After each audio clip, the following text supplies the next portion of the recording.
अमावस्या के दिन आपको लगता है कुछ ना कुछ तकलीफें लग रही है तो एक पीपल का पत्ता ले लो, उसके ऊपर एक कपूर का टुकड़ा ले लो, सारे घर में घुमाकर उसको दरवाजे के बीच मध्य में जलाकर रख दीजिए, थोड़ी सी देर जला दीजिए। 20 से 25 मिनट के अंदर स्वयं गुरु बाबा कहते हैं, राम सुनो, यदि कोई आरती में पूजन में घर में एक कपूर का टुकड़ा आरती के बाद में जब समर्पित करेगा तो उसको अश्वमेध यज्ञ का पुण्य प्राप्त हो जाएगा। अश्वमेध यज्ञ के पुण्य को पाने के लिए कपूर का टुकड़ा आज भी आरती में जलाया जाएगा, आज भी एक कपूर का टुकड़ा सुख का। इसीलिए हमारे यहाँ शास्त्र कहता है महाराज, जब आपको घर में अगर ऐसा लगने लगे कि 15 दिन से बहुत बेचैनी है, बहुत दुख तकलीफ लग रही है, कोई ना कोई बीमार पड़ रहा है, कुछ ना कुछ तकलीफें लग रही है, तो एक पीपल का पत्ता ले लो, उसके ऊपर एक कपूर का टुकड़ा ले लो, सारे घर में घुमाकर उसको दरवाजे के बीच मध्य में जलाकर रख दीजिए, थोड़ी सी देर जला दीजिए। 20 से 25 मिनट के अंदर मकान में एनर्जी वापस आ जाएगी, उस भवन में एनर्जी वापस प्राप्त हो जाएगी। अमावस्या के दिन आपको लगता है कि हमारे पूर्वजों का उद्धार नहीं हुआ, हमारे पूर्वजों का कल्याण नहीं हुआ, कहीं अधोगति में कोई चला गया है, उसका बस एक बार, रोज नहीं जरूरत है, प्रतिदिन जरूरत ही नहीं, महीने में एक बार अगर अमावस्या के दिन भी आपने चंदन के थोड़ा सा चंदन अगर मेरे देवाधिदेव महादेव को 7 स्थान पर समर्पित किया है। अशोक यहाँ पर वर्णन कर रही है, मैना धन्य और कला की कथा कह रही है। तीनों ने सनकादि ऋषियों से मांगा। चंदन भगवान को अति प्रिय होता है और चंदन ही एक ऐसा होता है जो पितरों को भी प्रिय होता है, जिसका स्पर्श मात्र लगने से पूर्वजों का कल्याण हो जाता है।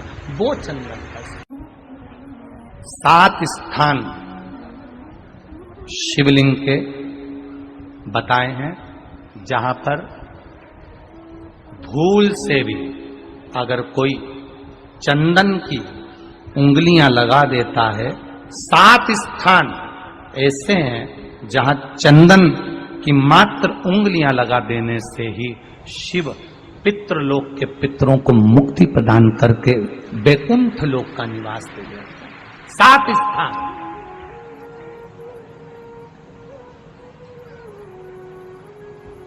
और वो 7 स्थान जो चंदन के बताए गए, पहला भगवान देवाधिदेव महादेव के शिवलिंग पर चंदन का लेपन, समझ लेना जरा बहुत अच्छे से।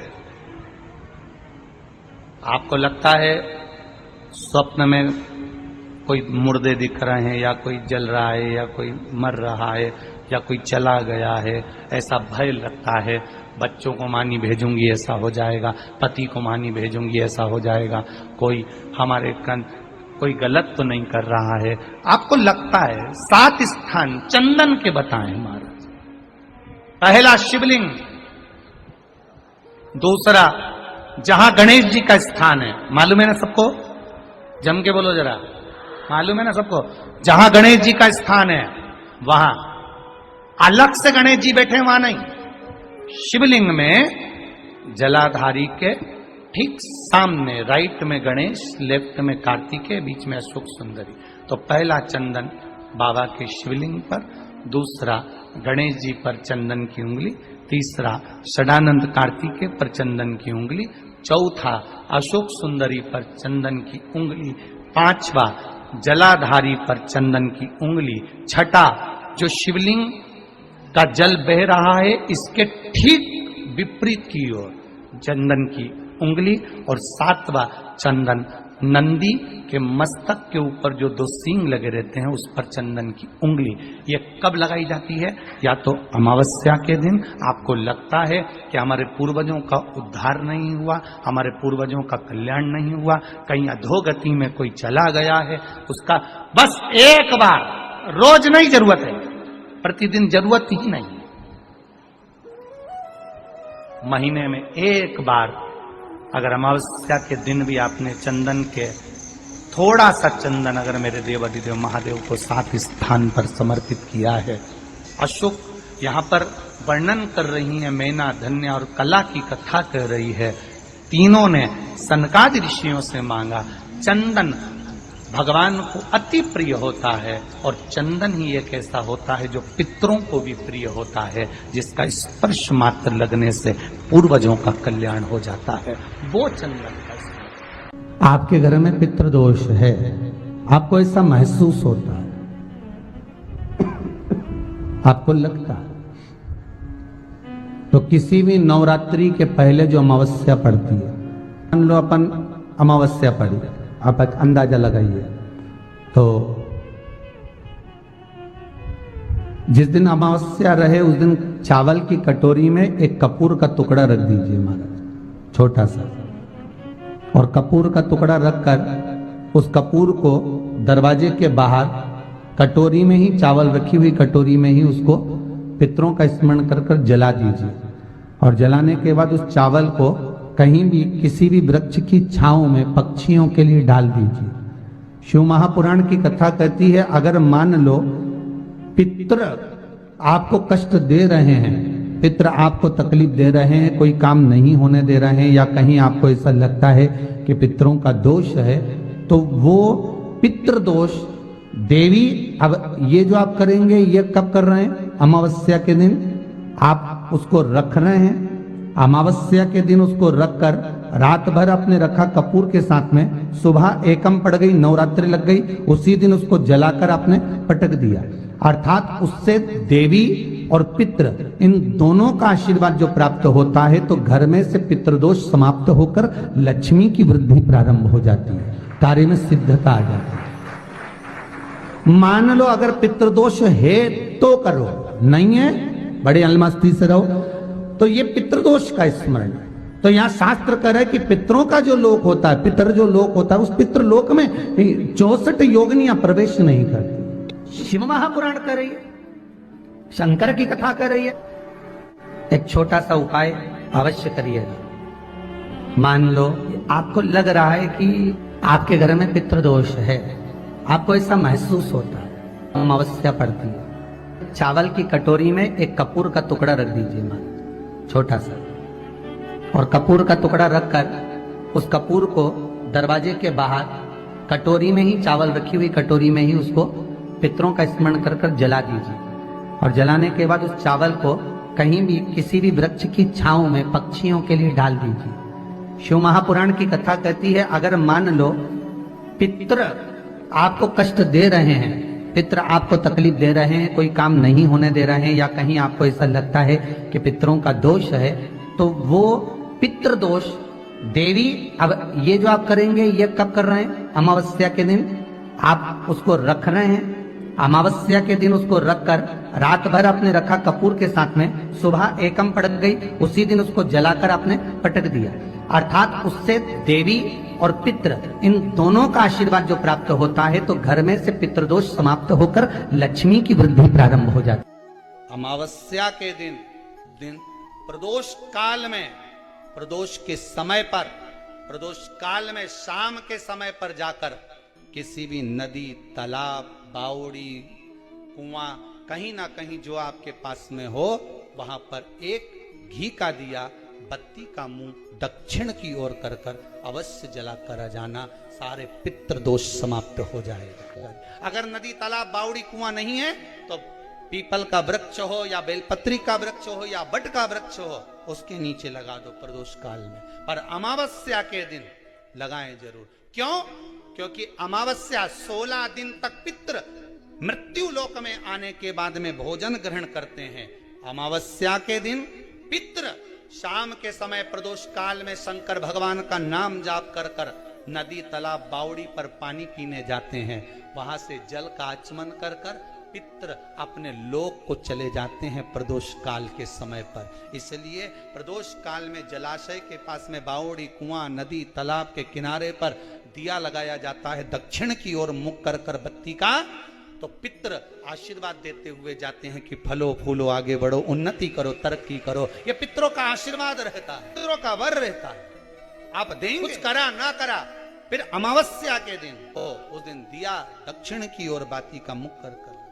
7 स्थान ऐसे हैं जहां चंदन की मात्र उंगलियां लगा देने से ही शिव पितृलोक के पितरों को मुक्ति प्रदान करके वैकुंठ लोक का निवास दे रहे 7 स्थान, और वो 7 स्थान जो चंदन के बताए गए, पहला भगवान देवाधिदेव महादेव के शिवलिंग पर चंदन का लेपन। समझ लेना जरा बहुत अच्छे से। आपको लगता है स्वप्न में कोई मुर्दे दिख रहे हैं, या कोई जल रहा है, या कोई मर रहा है, या कोई चला गया है, ऐसा भय लगता है, बच्चों को मानी भेजूंगी ऐसा हो जाएगा। जिनके यहाँ पितृदोष होता है, काल सर्प दोष होता है, वास्तु दोष होता है, उनको ज्यादा कुछ नहीं करना होना। महाराज एक बेल का फल लीजिए, उसके अंदर का जो गुर्दा होता है, अंदर का जो भाग होता है, उसको निकाल लीजिए और उस बेल के फल में आटा सेक कर उसमें शक्कर मिलाकर उसको उसके अंदर भर लीजिए। अमावस्या के दिन सुबह 10 बजे से पहले उसको अपने घर में घुमाने के बाद में जिसको काल सर्प दोष बताया है, पितृदोष बताया है या वास्तु दोष का स्मरण बताया है, घर में सब दूर घुमाकर अपने परिवार का हाथ का स्पर्श कराकर पीपल के पेड़ के नीचे तक खड्डा खोदकर उस बेलपत्र के उस फल को दाब दीजिए। महाराज केवल एक अमावस्या करना रहता है, पितरों के दोष से मुक्ति मिलती है और हमारे घर के कार्य सफल होना प्रारंभ हो जाता है। पति को मानी भेजूंगी ऐसा हो जाएगा। कोई हमारे कोई गलत तो नहीं कर रहा है। आपको लगता है 7 स्थान चंदन के बताएं, बाबा के शिवलिंग पर, दूसरा गणेश जी पर चंदन की उंगली, तीसरा षडानंद कार्तिकेय पर चंदन की उंगली, चौथा अशोक सुंदरी पर चंदन की उंगली, 5वां जलाधारी पर चंदन की उंगली, छठा जो शिवलिंग का जल बह रहा है इसके ठीक विपरीत की ओर चंदन की उंगली, और 7वां चंदन नंदी के मस्तक के ऊपर जो 2 सींग लगे रहते हैं उस पर चंदन की उंगली। ये कब लगाई जाती है?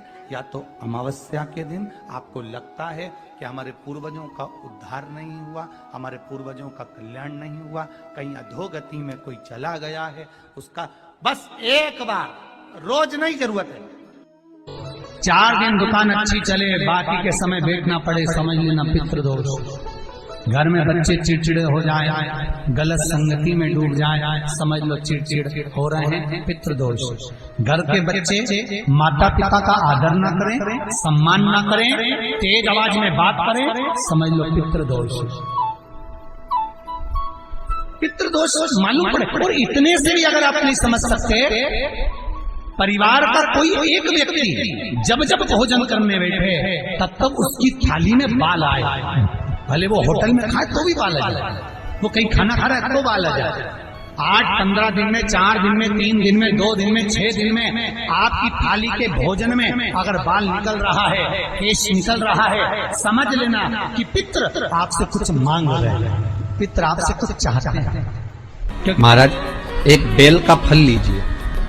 क्या लेना है? बेल का फल, बेलपत्री का जो फल होता है उसको ले लो, उसके अंदर का जो गुर्दा होता है, अंदर का जो भाग होता है, उसको निकाल लीजिए और उस बेल के फल में आटा सेक कर उसमें शक्कर मिलाकर उसको के अंदर भर लीजिए। अमावस्या के दिन सुबह 10 बजे से पहले उस बेल फल में जिसमें तुमने पंजेरी भरी है, आटा सेक कर भरा है शक्कर के साथ में, उसको अपने घर में घुमाने के बाद में जिसको काल सर्प दोष बताया है, पितृदोष बताया है या वास्तु दोष का स्मरण बताया है, घर में सब दूर घुमाकर अपने परिवार का हाथ का स्पर्श कराकर पीपल के पेड़ के नीचे तक खड्डा खोदकर उस बेलपत्र के उस फल को दाब दीजिए। महाराज केवल एक अमावस्या करना रहता है, पितरों के दोष से मुक्ति मिलती है और हमारे घर के कार्य सफल होना प्रारंभ हो जाते हैं। कार्य की सफलता होती है, कार्य में सफलता प्राप्त होने लगती है।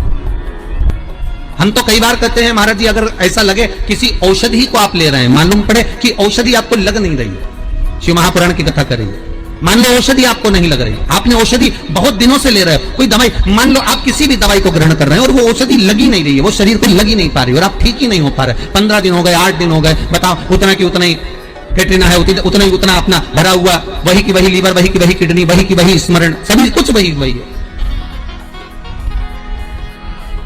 उतने की उतना ही। बीपी भी ऊंचा नीचा चल रहा है पर लेवल में नहीं आ रहा, शुगर भी लेवल में नहीं आ रही, तो प्रयास करा करो महाराज, बेलपत्री के फल का जो गुर्दा है अंदर का जो भाग है फल का, उसको पानी में गला लीजिए। और प्रदोष कम से कम प्रदोष नहीं हो और बीमारी जरा दवाई लगी नहीं रही हो तो बिना प्रदोष के भी कर सकते हो। उसको पानी में गलाइए आधा घंटा पानी में। जैसे आपको सुबह मंदिर जाना है 10 बजे, तो सुबह स्नान कर कम से कम 6:30-7 बजे उसको पानी में गला दीजिए। और उस बेले के फल का गुर्दा से गला हुआ पानी शिव जी को ले जाकर समर्पित कर दीजिए। महाराज उस पानी में से थोड़ा सा 1 चम्मच पानी शिव जी पे चढ़ा हुआ लेकर आ जाइए। उस पानी को जो बीमार व्यक्ति है उसको औषधि देने से पहले मात्र आधी चम्मच से भी आधा चम्मच उसको दे दीजिए। भगवान शंकर का श्री शिवाय नमस्तुभ्यम का जाप कर उस पानी को देने के बाद अगर आप औषधि देंगे तो ये पक्का है कि औषधि अपना कार्य करना प्रारंभ कर देगी और वो स्वस्थ होना प्रारंभ हो जाएगी। वो स्वस्थ हो औषधि